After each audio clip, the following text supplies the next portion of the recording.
Okay, welcome back to the channel. Today, it's my pleasure to have my colleague, Professor Antonio Fatas, with me. Antonio, thank you for making time. Thank you.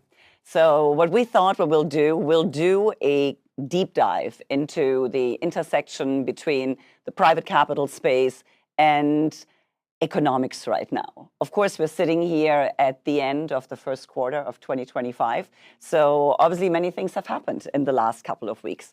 So I thought I'll kick off immediately with two questions that are interesting for the investors in the United States, potentially, but also for investors in Europe. So let's start off. We've had some interesting noises come out of the United States with regards to the US launching a sovereign wealth fund.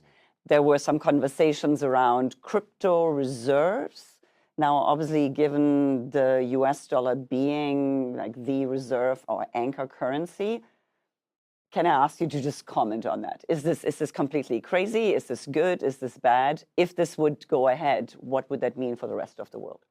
Yes, I mean, let me start with the sovereign wealth fund. I don't want to use the word crazy, but I'm going to say it's unusual for the US to think about sovereign wealth fund. Now, the way I think about sovereign wealth fund is a country like Norway, who's a country that saves a significant amount of income because of the oil revenues.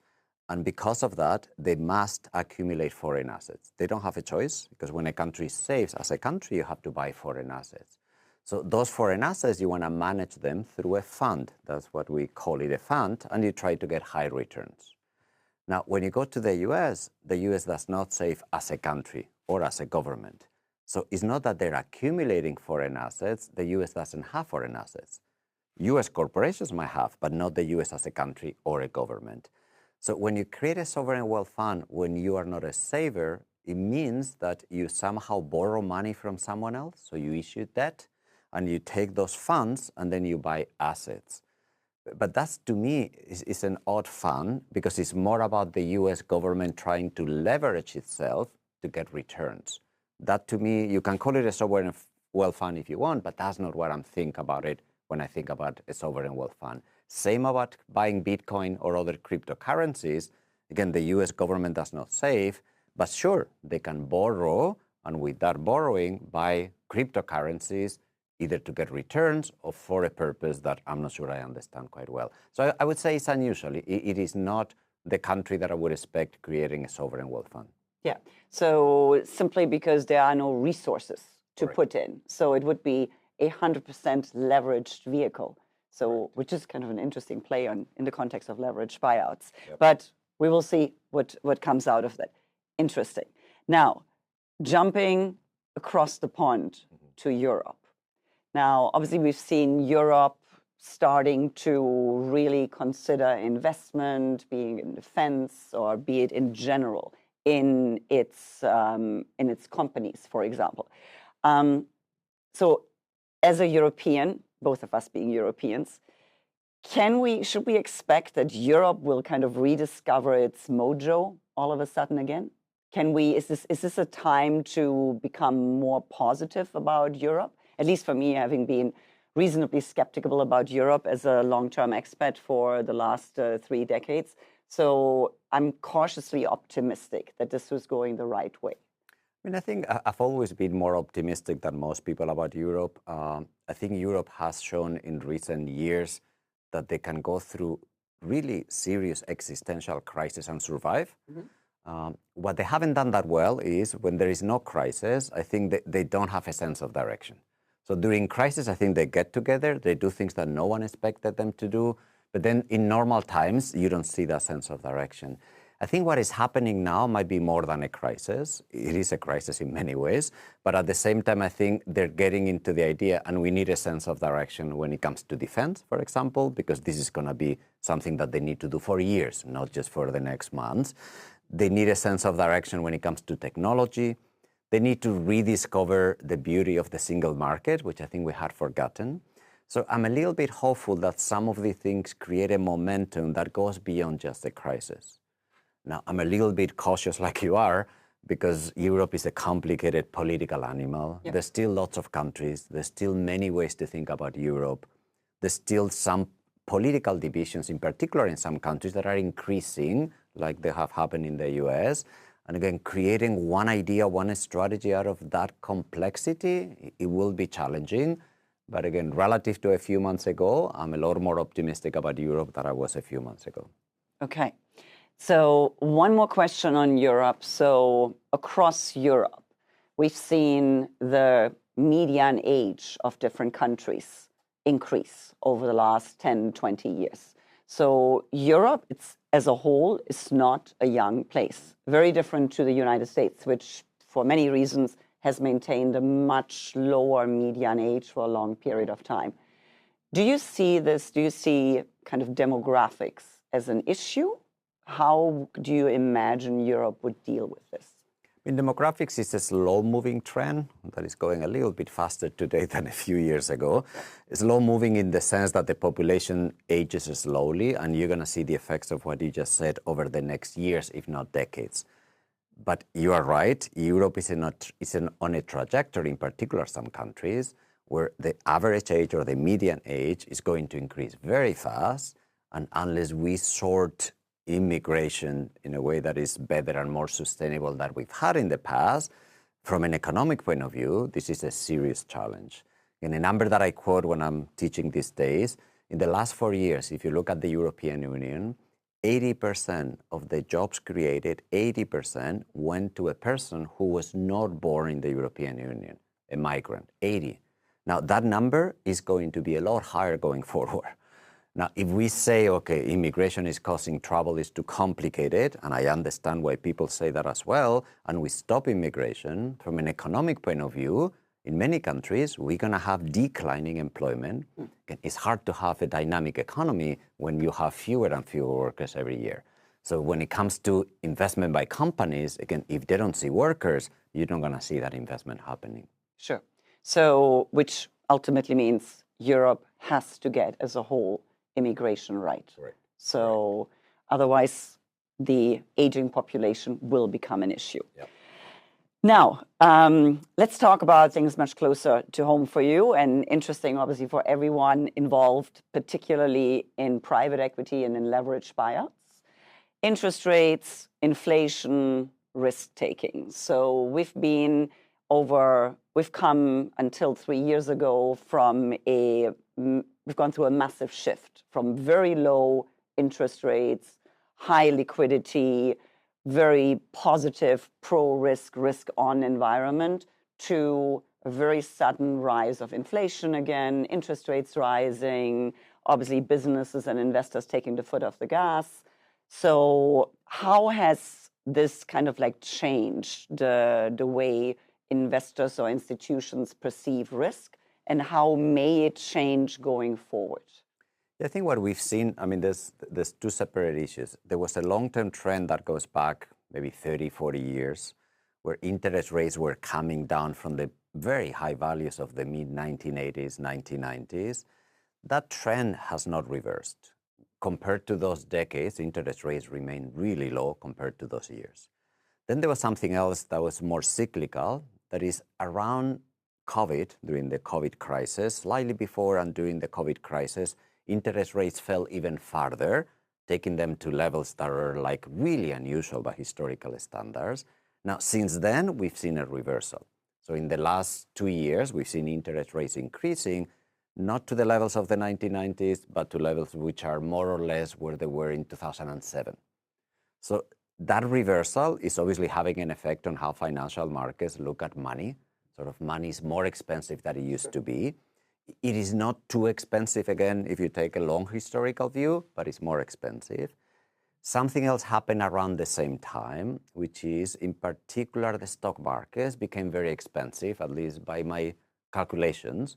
So not only you have real interest rates going up, but you also have stock markets looking very much overpriced. Now, as we speak, we start seeing that sort of becoming a reality. People waking up to the idea that some of these assets were overvalued, and that combined with interest rates that don't seem to go back to 2019 makes it for a very risky situation. So as I look forward to this year, before we talk about other things that are going on, I see it a very difficult environment for financial markets because we start with relatively high interest rates by the standards of the last 4 or 5 years, and stock prices, which even if there's been an adjustment over the last days or weeks, they still remain high. So again, that's a cocktail that we had not seen before for a while. In my mind, I have to go back to 2007, or if I really want to go back to a biggest bubble episode, which is the late 1990s, it reminds me a little bit of those episodes, and those things did not end very well. Yeah. So one thing to expect for sure, and we're seeing this as we're sitting here right now, that investors seem to be a little bit confused, right? So how to deal with this, which obviously leads to much higher volatility, much greater uncertainty, and uncertainty usually is not good for financial markets either. Yeah, I think you have two pieces of uncertainty. One, which is before the end of this year, 2025, somehow the market have gone into a very positive view that the next year is going to be great. Now, it turns out to be that it's not being great. So that's the first answer, for many reasons. But people are waking up to the idea. Our assumptions maybe were a little bit too optimistic. And then we have a set of things that are happening at the same time from an economic, political point of view, which is adding to that uncertainty. So I'm not surprised that people are lost. Again, I'm lost myself. It is an episode of very, very large, unprecedented uncertainty. Okay. So for investors, certainly you want to be long volatility. Yep. So if you want to trade this as for the hedge fund types. Now, let's take a more macro look. So obviously the world has changed quite a bit in the last 5 years, for sure in the last decade. How do you see global macro trends, kind of reshoring, geopolitical fragmentation, realignment of new blocks, emerging of new economic powers? So what makes you concerned and what, for example, excites you? I mean, there's lots of things that were exciting, let's say, a year ago, where we had a good record of some emerging markets growing substantially, better than some previous decades. So we finally had many emerging markets waking up. They could do always better. There's always ways to think they could have done better policies, better institutions, but they were doing well. The advanced economies had gone through crisis in a way that was surprisingly well. In particular, the COVID crisis, we survived it. So I think there was a lot of sort of positive momentum in the world economy, and that's what excited me. Now, there was for a few years ago this idea that, well, we now see China as an enemy in the West. So there was this idea we need to protect ourselves, be a little bit more independent from China if things get worse, if something happens. Now, that slowly has escalated. Obviously, when Russia invaded Ukraine, that got a lot worse. We thought a lot more about politics. We thought a lot more about defense. We thought a lot more about allies versus enemies. And then in recent weeks, with the election of Trump, the idea of who's an ally, who's an enemy is becoming even more confusing and is making people feel we need to be even more protective of ourselves. Now, a few months ago, I thought we were heading into a direction of what some economists call slow globalization, which means globalization is slowing down. Right now, I see more of a reversal of globalization, where we're seeing a serious trend towards saying we need to isolate ourselves because we don't trust anyone. We don't trust anyone from a trade point of view, and what might be worse, we don't trust anyone from a financial point of view. I don't want to be an ally of the US dollar because who knows what the US will do to me. Now, that might not change the world in the next 2 weeks, but now many countries are going to point in the direction, which is it doesn't matter what happens in the US. I'm not sure if I trust the US dollar anymore. And I think that's going to have very large consequences on the way we think about the world global economy. It's not going to be next month, but in 5 years from now, it might be an economy that looks very different from what we used to. And just so I understand that right, you're saying this is not a fast reaction just simply because, for example, allocations to the US dollars or to the US market are so significant that for all investors, even if you're planning to reduce that allocation, first you have to make a decision where you're going to allocate it to. So it's always a shift, and then this will not happen overnight. Correct. And every time I've been asked in the last years, when will the world move away from the US dollar? I typically said, I don't know, it's going to take many years, if not decades. And people said, but why not? And the answer is what you just said. There's no alternative. So you have to think about, okay, I want to move away from the US, the dollar, the US assets, where do I go? What I say today is something which is different. There's no alternative still, but now there's serious fear that if I invest in this country or if I follow that path, I could be suddenly be subject to sanctions. I could be suddenly isolated from the rest of the world at the discretion of the US administration. Again, even if there's no alternative now, you might still want to run. And I think that's going to slowly happen, again, unless there is a serious reversal of what we've seen in the US in recent months. And people will have to find an alternative, even if there's no obvious one. Yeah, which is usually the kind of conversation we're having around emerging markets, right? Yep. Capital controls Correct. on the way in, on the way out. So obviously that's a concern, and investors have to live with it. Do you think it's going to lead to investors really rethinking their global allocation? Because we used to have, when it comes to portfolio construction, very clear ideas. There was the US and Europe, and then you did a little bit emerging markets, and obviously in the last 2 decades, more and more Asia was part of that mix, and then we could do Africa and Latin America as well. Do you think that kind of mix will change over time? I think it will, but it needs a little bit of help from the emerging markets. I think this is such a great opportunity for emerging markets to understand that if they open themselves to the rest of the world, they could be a great place to bring capital. But they do need to believe that that is important, because many emerging markets, again, India is a perfect example, it has such a great potential, but they're still very reluctant to be open. They're worried about companies investing in India. They're worried about capital coming to India. I think they have to let go of that fear and say, this is it. This is the time where if we promise to investors, this is the place to invest, because it is, people will find the opportunities to the US and to other investment that they've been doing for years in the right place, which is emerging markets. I hope that happens, because if you take a global view, that's what must happen. And that's where most people are, where they need the capital to develop and to grow. Yeah. So I think that's an opportunity. I hope that happens. If it doesn't happen, investors are going to be stuck with our alternatives, and I'm not sure what is going to happen. Maybe people will decide not to save anymore and just spend because there's nowhere to put your money. I don't know. And which is interesting also in the context of India, right? So here's a country which has a large economy and has a very young population too, right? With a very fast rising middle class.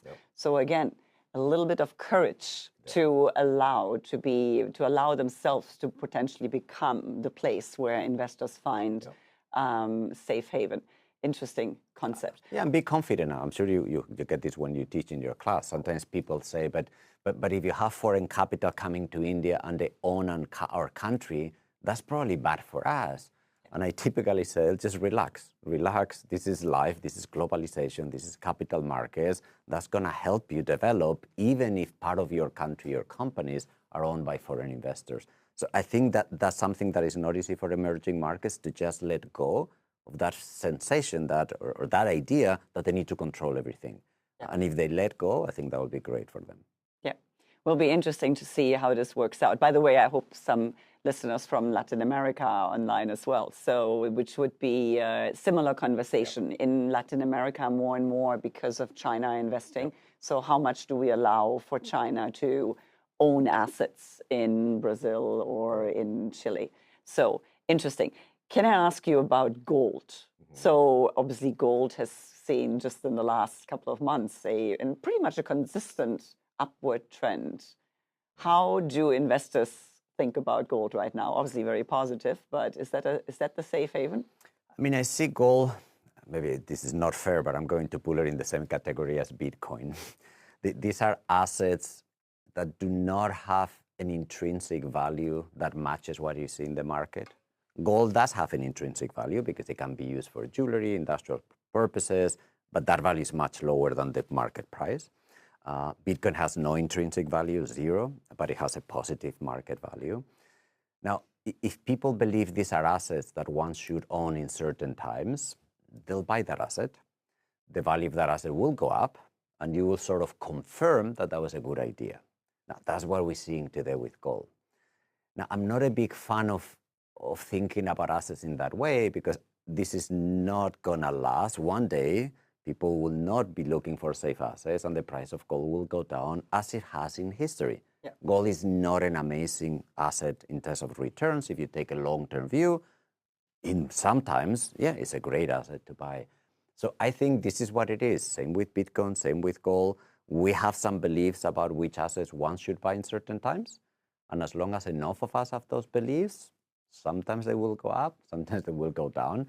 But without the fundamentals, it's very hard for me to say, okay, let me do an analysis of how these fundamentals compare to other assets. How do they correlate with other assets? It's very hard for me to say it. But if it goes up, it goes up. I always have a quote in my classes from in 2009. There was a big episode where the price of gold went up. Yep. And there was a quote from the media. They interview someone in this market, and they say, I think there's a bubble. The price of gold is too high, but I'm still long on gold. And they say, why? Why are you still buying gold if it's a bubble? And he says, because the price will go up until it stops. So I use that sentence often because it always works. It will go up until it stops. Until it stops. Right. Very good. Now, maybe a little bit a comment on inflationary pressures. Mm-hmm. So how do you see this obviously developing? Because there are one of the journalists recently called it the big S. Stagflation as the threat, particularly for the U.S. economy right now. So how do you see that? Where would that emerge? Or under what circumstances should we look out for that? I mean, first, on a broad sense, I'm not worried about inflation. We just went through an episode that was very difficult. Inflation went from 2% to 8%, 9%, 10%. And for a while, we were not sure, how do we go back to 2? We have gone back to 2, not quite 2, but very close to 2, without any damage, without a recession, which is very unusual.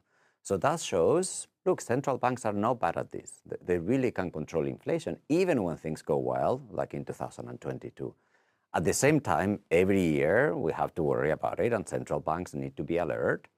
Now, what you have today in the US in particular, because of the tariffs, but it will spill over to other countries if they retaliate against the US, there's going to be an upward pressure on inflation. So inflation is already above 2, which is the target of the central bank in the US. So any pressure on inflation is going to lead to the central bank being worried, either raising rates or keeping them at the current level for longer. I don't see it as the end of the world. Yes, it might look like stagflation at some point, which means stagnation, low growth with inflation. But I wouldn't say it's the biggest risk in the world economy today. Yes, it's one element that might not help if inflation gets a little bit higher than today. Now, I can think of scenarios where tariffs are substantially larger than what we know today, which is possible, where the push of inflation will become a lot harder than what we think today. So it might not be just 1 point here and there, it might be 4 or 5 points. Now, in that environment, yes, I will worry a lot more about inflation. We're not there yet, but given the uncertainty that we have, we might be there tomorrow. Who knows? Yeah. So let's stick with debt, deficits, and kind of long-term returns. So governments, I would say globally, we've seen rising government debt levels, persistent deficits in some of the major economies, obviously with Europe now starting to ramp up, raising potentially debt ceilings as well. The concern around fiscal sustainability is clearly there and obviously could have an impact on real returns. So could this limit the ability of governments to respond to future crises? So are you concerned? I mean, are you watching debt levels in various countries? And how do you think about them as a ratio or absolute in connection to the population? I mean, it's a concern, but it's a concern that is not dramatic in the short term.